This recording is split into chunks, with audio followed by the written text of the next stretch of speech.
2 Samuel 18. And David numbered the people that were with him, and set captains of thousands and captains of hundreds over them. And David sent forth a third part of the people under the hand of Joab, and a third part under the hand of Abishai, the son of Zeruiah, Joab's brother, and a third part under the hand of Ittai the Gittite. And the king said unto the people, I will surely go forth with you, myself also. But the people answered, You shall not go forth, for if we flee away, they will not care for us. Neither if half of us die will they care for us. But now you are worth 10,000 of us. Therefore now it is better that you help us out of the city. And the king said unto them, What seems you best, I will do. And the king stood by the gate side, and all the people came out by hundreds and by thousands. And the king commanded Joab and Abishai and Ittai, saying, Deal gently for my sake with the young man, even with Absalom. And all the people heard when the king gaveth all the captains charge concerning Absalom. So the people went out into the field against Yasharel, and the battle was in the wood of Ephraim, where the people of Yasharel were slain before the servants of David, and there was there a great slaughter that day of 20,000 men.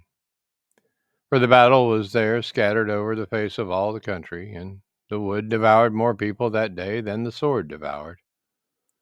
And Absalom met the servants of David, and Absalom rode upon a mule, and the mule went under the thick burrows of a great oak, and his head caught hold of the oak, and he was taken up between the heavens and the earth, and the mule that was under him went away. And a certain man saw it, and told Joab, saying, Behold, I saweth Absalom hanged in an oak. And Joab said unto the man that told him, And behold, you saw him, and why did you not smite him there to the ground? And I would have given you 10 shekels of silver and a belt.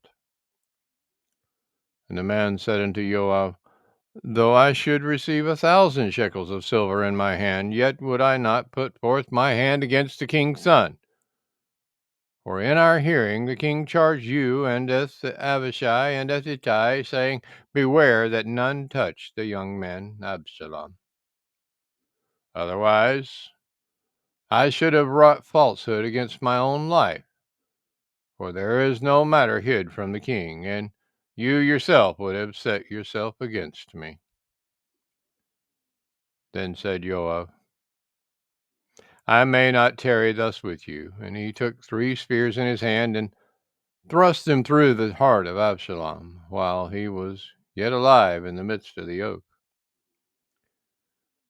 And 10 young men that bore Joab's armor compassed about, and smote Absalom, and slew him. And Joab blew the shofar, and the people returned from pursuing after Yasharel, for Joab held backeth the people.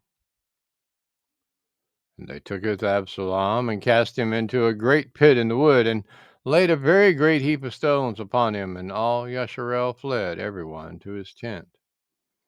Now Absalom in his lifetime had taken and reared up for himself the pillar, which is in the king's valley, for he said, I have no son to keep my name in remembrance. And he called the pillar after his own name, and it is called unto this day Absalom's place.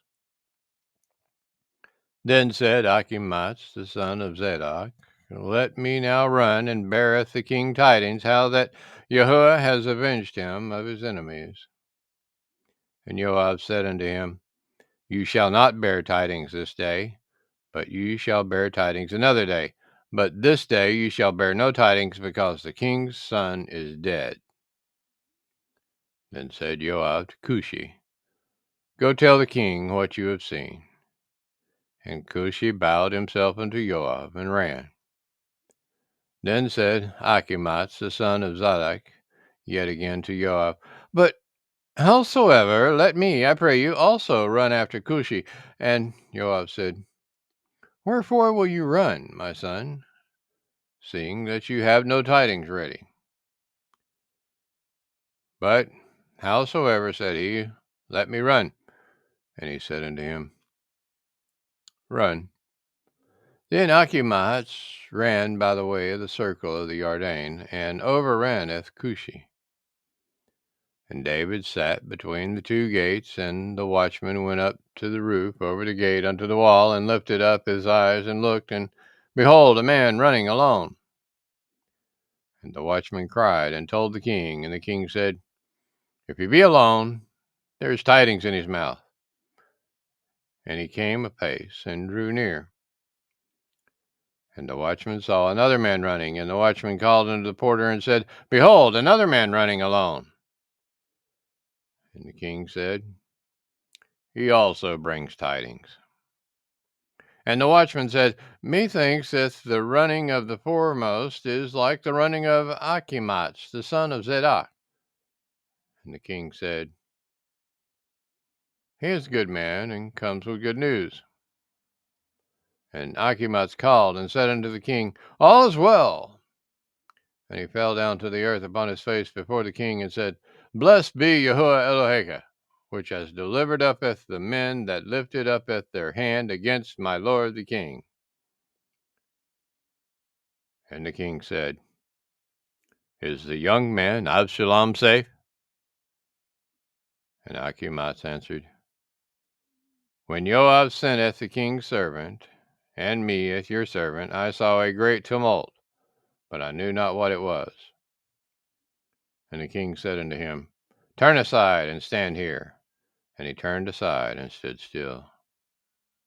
And behold, Cushi came, and Cushi said, Tidings, my lord, the king, for YAHUAH has avenged you this day of all them that rose up against you. And the king said unto Cushi, Is the young man Absalom safe? And Cushi answered, The enemies of my lord the king, and all that rise against you, to you do hurt, be as that young man is. And the king was much moved, and went up to the chamber over the gate, and wept. And as he wept, thus he said, Oh, my son, Absalom, my son, Absalom. Would to Elohim I had died for you, O Absalom, my son, my son.